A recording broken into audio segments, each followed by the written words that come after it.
बेंगदास गोसे शाशु आमर गोसे शाशु आमर गोसे शाशु शिखेला बो को सी शिखेले आमको आम यहाँ शिखौ आम बो मान भिकी चाउल भिटामिन अच्छी गरीब गरीब लोक ना कलू पैसा आने आम कलू धान टाण नमु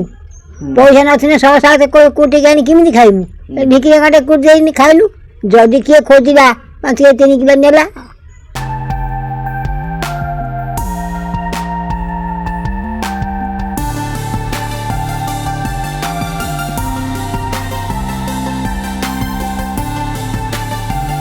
बाबूराम दास ये आम शांत गोसप बेलू माने आमर जन्म ना आम से कुटुचु अरुआ वर्ष को जहाँ नागे कुटु आउना भी कुटु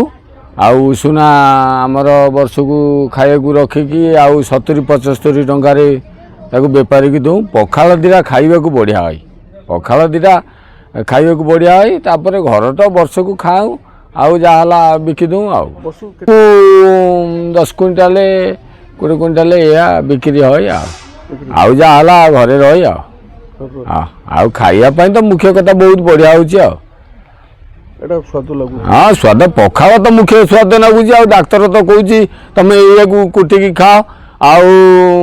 आम से कुटिकी खाऊ आउ कौन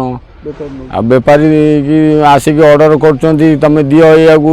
आम तक दौचु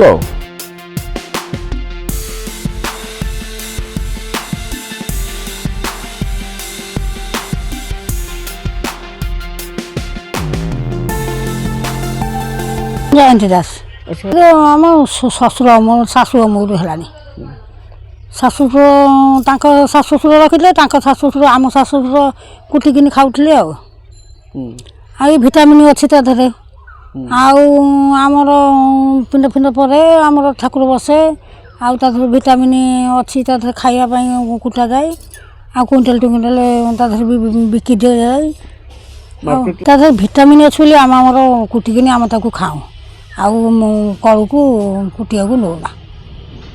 आम ढिंकी कुटाकुटी है पखाल भारी टेस्टी लगे बहुत सुंदर लगे पखाल हाँ आमर वर्ष को 2-3 क्विंटाल 3-4 क्विंटाल भाया खर्च है आमर से ढिंकी कुटा चाउल आम खाऊँ पखाल खाती तो टेस्टी लगे पखाल